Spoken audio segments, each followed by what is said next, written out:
Online shopping ने भारत में मतलब हमारी जिंदगी ही बदल दी है ना? बस कुछ क्लिक्स किए और सामान सीधा दरवाजे पर इस आसानी के साथ ना कुछ छिपे हुए खतरे भी आते हैं, और ये खतरे ये दिन ब दिन और भी शातिर होते जा रहे हैं। तो आज हम इन्हीं जोखिमों को थोड़ा गहराई से समझेंगे और देखेंगे कि इनसे बचा कैसे जा सकता है।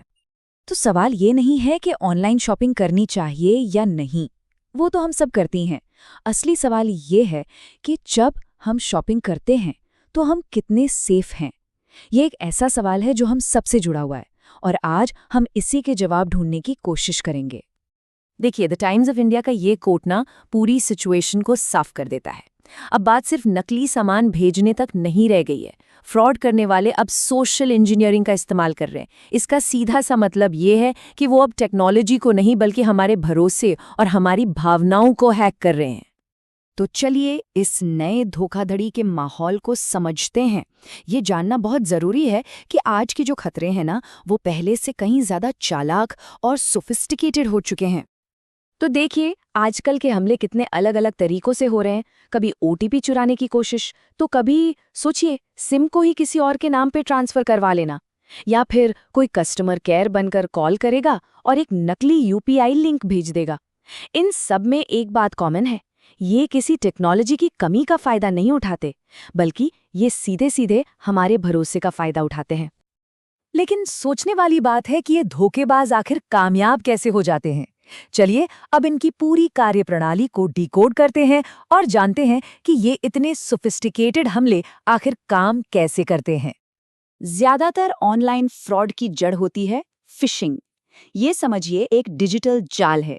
इसमें Amazon या Flipkart जैसी बड़ी कंपनियों के नाम से नकली ईमेल भेजे जाते हैं, ताकि लोग झांसे में आकर अपनी प्राइवेट जानकारी जैसे पासवर्ड या कार्ड डिटेल्स खुद ही इन धोखेबाजों को दे दें। ये प्रोसेस देखने में बहुत सिंपल लगता है, लेकिन ये बहुत ज्यादा असरदार है। देखिए, होता क्या है, एक नकली ईमेल आता है, लिंक पर क्लिक करते ही एक बिल्कुल असली दिखने वाला लॉगिन पेज खुल जाता है, और जैसे ही उस पर लॉगिन डिटेल्स डाली जाती हैं, वो सीधी हमलावर तक पहुंच जाती हैं। ये तरीका काम ही इसलिए करता है क्योंकि ये हमारे भरोसे को धोखा देता है। तो समझने वाली बात यह है कि टेक्नोलॉजी तो कहानी का सिर्फ एक हिस्सा है। ये स्कैम इसलिए सफल होते हैं क्योंकि ये हमारी कुछ आदतों का फायदा उठाते हैं, जैसे किसी जरूरी दिखने वाले मैसेज पर तुरंत भरोसा कर लेना, हर वेबसाइट के लिए एक ही पासवर्ड रखना, और ये मानना कि एसएमएस पर आया ओटीपी पूरी तरह सेफ है। चलिए, अब प्रॉब्लम की बात बहुत हुई, अब आते हैं सोल्यूशन पर। यहाँ कुछ ऐसे जरूरी स्टेप्स हैं जिन्हें अपनाकर ऑनलाइन शॉपिंग को काफी हद तक सुरक्षित बनाया जा सकता है। शॉपिंग करते वक्त इन रेड फ्लैग्स पर हमेशा ध्यान दें। अगर कोई नया नवेला सेलर लेटेस्ट आईफोन सिर्फ 10,000 रुपए में बेच रहा है, तो ये कोई डील नहीं, ये एक जाल है। और अगर कोई सेलर कहे कि भाई साहब प्लेटफॉर्म के बाहर सीधे यूपीआई कर दो, सस्ता पड़ेगा, तो समझ लीजिए कि ये एक बहुत बड़ा खतरे का संकेत है। ऐसा करते ही प्लेटफॉर्म की सारी सिक्योरिटी खत्म हो जाती है। और दूसरी तरफ ये है भरोसे के संकेत, यानी ग्रीन फ्लैग्स। कोशिश करें कि हमेशा ऑफिशियल ब्रांड स्टोर से ही खरीदें। फुलफिल्ड बाय Amazon या Flipkart अश्योर्ड जैसे टैग्स को देखें। इसका मतलब है कि प्लेटफॉर्म खुद डिलीवरी और लॉजिस्टिक्स देख रहा है, जो एक एक्स्ट्रा सेफ्टी लेयर है। और हाँ, पुराने और अच्छी रेटिंग वाले सेलर्स पर भरोसा करना हमेशा बेहतर होता है। अच्छा, अब जरा इस पर नजर डालते हैं। एक तरफ है कमजोर सुरक्षा, दूसरी तरफ मजबूत। फर्क साफ है ना? हम में से ज्यादातर लोग क्या करते हैं, एक ही पासवर्ड हर जगह इस्तेमाल कर लेते हैं और एसएमएस पर आने वाले ओटीपी पर भरोसा करते हैं। लेकिन देखिए, मजबूत सुरक्षा का मतलब है हर वेबसाइट के लिए एक अलग यूनिक पासवर्ड, और एसएमएस की जगह गूगल ऑथेंटिकेटर जैसा कोई ऐप इस्तेमाल करना। ये ऐप एक ऐसा कोड बनाता है जो हर कुछ सेकंड में बदलता रहता है, जिसे कॉपी करना, आप समझिए, लगभग नामुमकिन है। अब उस सिचुएशन की बात करते हैं जब सारी सावधानियों के बाद भी कोई धोखाधड़ी का शिकार हो जाए। अगर ऐसा कुछ होता है तो तुरंत क्या करना है, इसका एक क्लियर एक्शन प्लान होना बहुत बहुत जरूरी है। अगर कभी ऐसा हो जाए तो याद रखिए, एक एक सेकंड कीमती है। सबसे पहला काम, उस ऐप या वेबसाइट से अपने सारे सेव्ड कार्ड्स को तुरंत ब्लॉक करें या हटा दें।